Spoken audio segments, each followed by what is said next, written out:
Fala galera, tudo bem? Eu sou o John, professor de Preventiva aqui da Medway. Sejam bem-vindos à nossa imagem de prova e hoje eu trouxe para vocês a curva Nelson de Moraes, que é uma das curvas de mortalidade proporcional, participando aí da parte de indicadores de morbimortalidade. O caso que eu trouxe é que vocês olhem essa curva e eu quero que vocês vejam se provavelmente ela representa qual situação em saúde de qual país. E eu trouxe 5 opções para vocês: Islândia, México, Argentina, Japão e Sul do Sudão. Olhando para isso, vocês têm que ter uma ideia. Não quero que vocês decorem a curva Nelson de Moraes de todos os países, mas tendo um contexto de como que é a condição socioeconômica, de como esses países estão dentro da transição epidemiológica, vocês vão conseguir fazer um raciocínio em relação a essa curva e em relação ao país que a gente está falando. Vou mostrar para vocês como faz sentido. Primeiro, vamos entender o que são essas curvas propostas por Nelson de Moraes. Na realidade, elas são representações gráficas de uma mortalidade proporcional baseado em 5 faixas de idade. Essas 5 faixas englobam, então, menores de 1 ano, depois infantis, 1 a 4 anos, depois mortes de crianças e adolescentes, 5 a 19 anos, depois adultos jovens, de 20 a 49 anos, e depois acima de 50 anos, tá bom? E o desenho da curva vai depender, dentro de cada faixa, que vai estar representada no eixo X, qual que é a proporção de mortalidade. Lembrando que por ser uma mortalidade proporcional, a soma das porcentagens desses 5 tem que ser igual a quanto?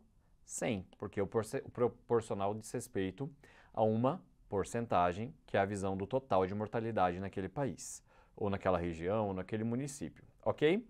A gente sabe que a curva do tipo 1 é o pior nível de transição epidemiológica, então diz que são países mais pobres, que têm menores condições de saúde, tá bom?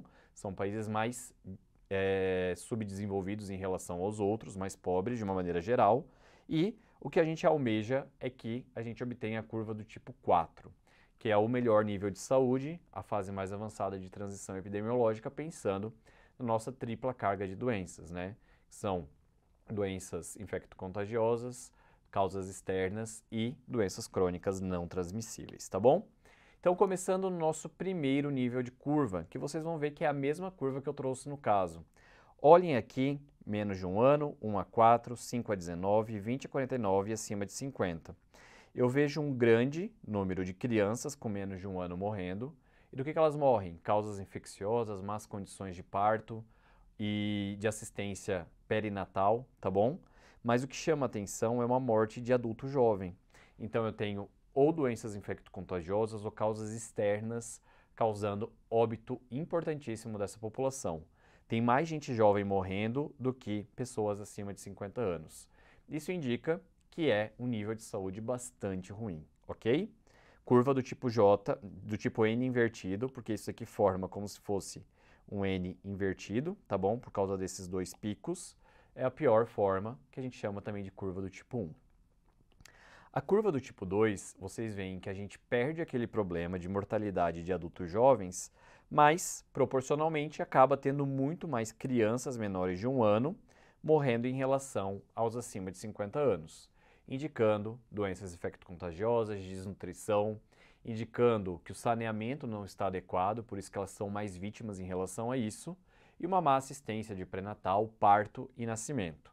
Mas ainda é melhor do que a gente viu anteriormente, porque essa população, que é uma população até então rígida, não está morrendo, ok?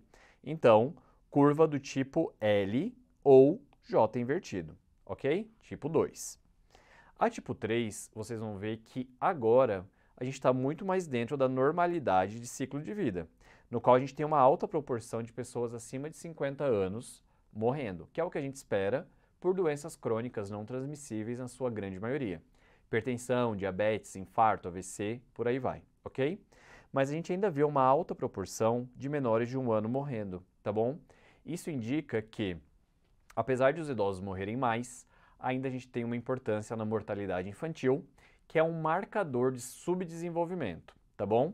Porque países desenvolvidos controlam saneamento, infraestrutura e acesso em saúde para que isso esteja lá embaixo. Esse tipo de curva a gente chama de curva do tipo U, tá certo?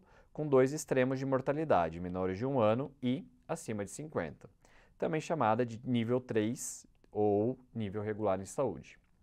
Por fim, a gente tem o que a gente mais almeja, que é que a grande proporção de óbitos aconteça nos acima de 50 anos e que a gente achate a mortalidade dos menores de 1 ano. Isso aqui indica um nível de saúde elevado e a gente chama de curva do tipo 4 ou curva em J, beleza? Dito tudo isso, quando a gente volta para o caso, eu tenho países que ou estão em marcos intermediários de desenvolvimento, por exemplo, Argentina, México. Tenho 2 países aqui que eu estou em nível elevado de desenvolvimento, Japão, Islândia, mas eu tenho um país, que é o sul do Sudão, que ele está como na lista do país mais pobre do mundo, tá bom? Então, este marcador faz com que a gente infira que o nível de saúde também esteja bastante prejudicado, tá bom? Porque as coisas são correlatas. Além do mais, outros 2 países também entram no top 3, que é a República Centro-Africana e Burundi, ambos aí no continente africano, beleza? E aí vocês devem estar se perguntando, e o Brasil, qual é o tipo de curva? Vocês podem ver que a gente está dentro de um processo de transição, no qual a gente está achatando a mortalidade infantil e aumentando os acima de 50 anos. Podemos dizer que a nossa curva já é um J bem bonitinho, beleza? Galera, só para lembrar, tem um outro tipo de indicador que a gente chama de Swarup ou Emura, no qual a gente também avalia a mortalidade proporcional. Só que ao invés de eu pegar 5 faixas, como o Nelson de Moraes propôs, aqui eu só pego no indicador qual que é a população acima de 50 anos, ou 50 anos ou mais, em relação ao número total de óbitos, tá bom? Então eu obtenho essa proporção e, obviamente, eu quero que esse indicador esteja lá em cima, tá bom?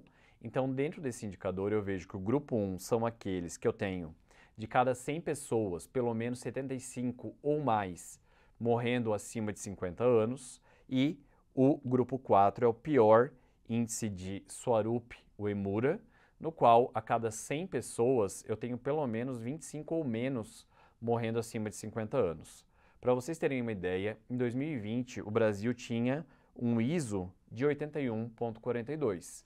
Isso representa que cada 100 mortes que acontecem no país, pelo menos 81 delas eram de pessoas que tinham 50 anos ou mais. Já é um bom indicador, já coloca a gente no ISO 1, que também corrobora com a nossa curva do tipo J, como eu mostrei, que aconteceu lá em 2019.